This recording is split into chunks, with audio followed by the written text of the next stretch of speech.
paz do Senhor, meus irmãos e irmãs, sejam muito bem-vindos a mais este nosso encontro para meditarmos na palavra. Parem para pensar um pouco. Imaginem que a gente pudesse encontrar qualquer tesouro que está escondido na terra.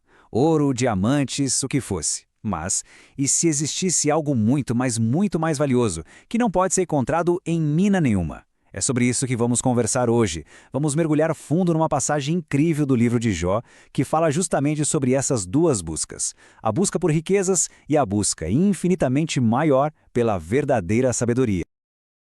Olha só que versículo poderoso para a gente começar nossa reflexão.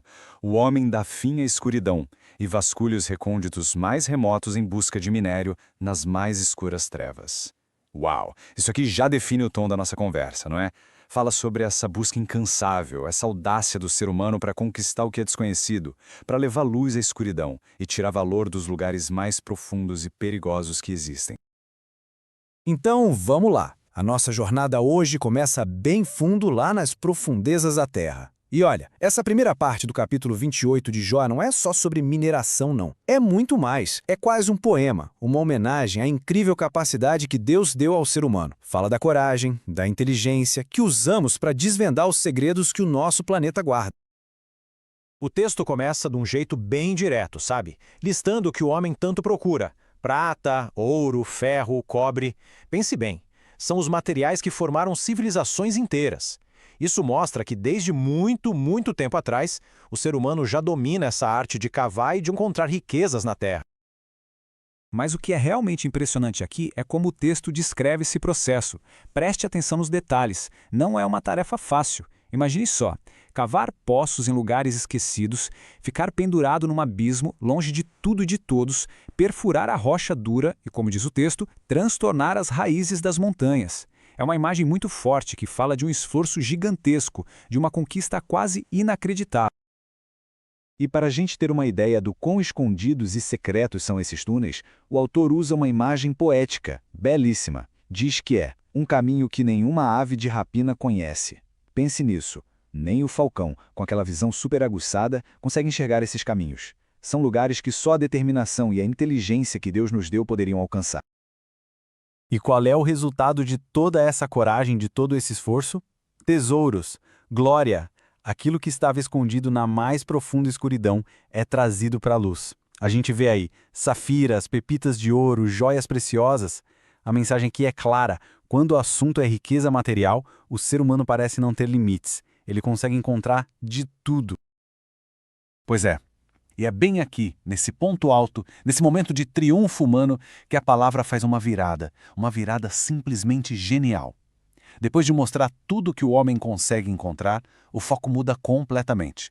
Agora vamos falar da única coisa que ele não consegue achar usando as mesmas ferramentas de busca. E aqui vem a pergunta que é o coração de todo este capítulo, a pergunta que muda tudo. Depois de mostrar que nós podemos sim conquistar o mundo material, o texto nos confronta com uma questão muito mais profunda. Onde, porém, se poderá achar a sabedoria?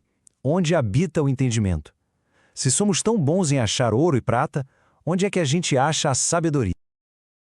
A partir daí, o texto nos mostra uma busca frustrada. É muito interessante porque ele dá voz às profundezas da terra. O abismo fala, em mim não está. O mar responde, não está comigo. Entende a lição aqui? A sabedoria não é uma coisa física. Não é um tesouro que se pode encontrar num mapa e cavar para pegar. E esta tabela aqui mostra isso de um jeito muito claro. Lembra de todos aqueles tesouros que vimos que o homem tira da terra com tanto suor? Pois é, aqui eles não valem nada.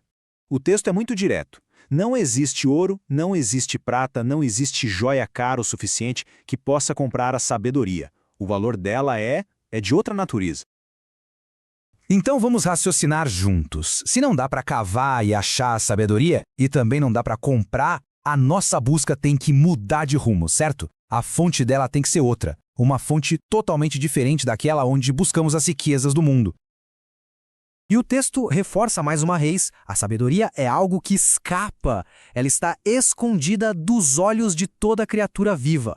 Nem os homens, nem os animais, ninguém consegue vê-la. Até a destruição e a morte dizem que só ouviram falar dela, um rumor. Ou seja, a sabedoria está além do nosso mundo físico, além do que podemos tocar ou compreender totalmente. E agora, irmãos, chegamos na parte final da nossa jornada. O texto já esgotou todas as possibilidades aqui na Terra. Onde então está a sabedoria? A resposta nos leva para uma perspectiva totalmente nova, a perspectiva de Deus. A resposta é simples e direta. A sabedoria não é algo para ser descoberto por conta própria, mas algo que pertence a Deus. E por quê? Porque, como diz a palavra, só Ele tem a visão completa de tudo. Só Ele vê os confins da terra e tudo que há debaixo dos céus. E olha que profundo isso. A sabedoria não é só algo que Deus conhece. Ela é a base da própria criação. A sabedoria estava lá quando Deus determinou a força do vento, quando Ele estabeleceu a medida para as águas, quando Ele criou as leis para a chuva e para a tempestade. A sabedoria divina é o que sustenta o universo. E aqui, finalmente, a grande revelação. Depois dessa busca toda, descobrimos que a sabedoria não é um lugar para se encontrar, mas uma atitude para se viver. O texto define assim: no temor do Senhor está a sabedoria, e evitar o mal é ter entendimento. A verdadeira sabedoria para nós não é sobre conquistar o mundo lá fora, mas sobre algo aqui dentro, ter reverência a Deus e escolher o caminho certo, se afastar do mal. E assim, a nossa reflexão de hoje termina com essa pergunta que continua tão atual. Nós somos mestres em cavar a terra para achar tesouros, não somos? Mas a pergunta que Jó 28 nos deixa é: será que estamos dispostos a cavar fundo dentro de nós mesmos? Se a maior de todas as sabedorias não é algo que conquistamos com nossa força, mas algo que recebemos de Deus através da humildade e de uma vida correta, como é que isso muda as coisas que valorizamos no nosso dia a dia? Fique essa reflexão para todos nós. Que Deus abençoe.